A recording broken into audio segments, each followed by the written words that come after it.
Philippians 4:19. You say, I am afraid. God says, I have not given you a spirit of fear. I, Timothy 1:7. You say, I cannot bear this burden. God says, take your burdens upon me. I, Peter 5:7. You say, I am not intelligent.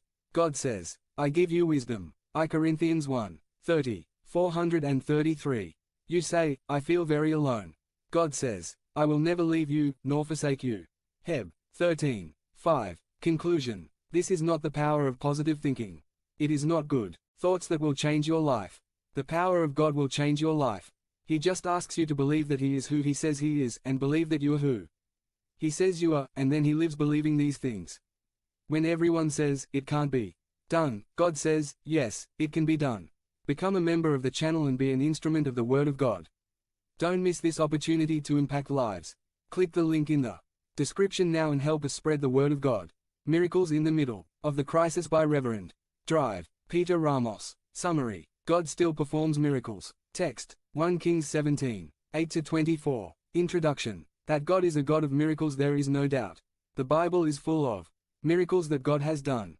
Examples of miracles: a plant burning in fire and not being consumed, the parting of the water of the Red Sea, the stopping of the Jordan River, the growth of the clothes and shoes of the people of Israel in the desert, the stopping of the sun and the moon for almost a day, the walking on the waters of Jesus and Peter, speaking to the wind and having it obey, the resurrection of a dead man for 4 days. God is the same. Miracles in the middle of the crisis. A. Situations criticism 1 Kings 17:17-17. After these things, it happened that the son of the mistress of the house fell ill, and the illness was so serious that there was no breath left in him. 2. They had gone through a great drought. Famine. B. Now it is the disease that comes to the house.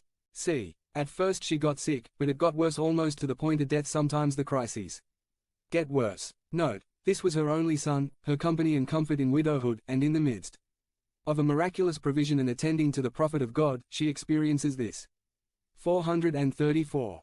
Situation. There are times when you are being obedient to God.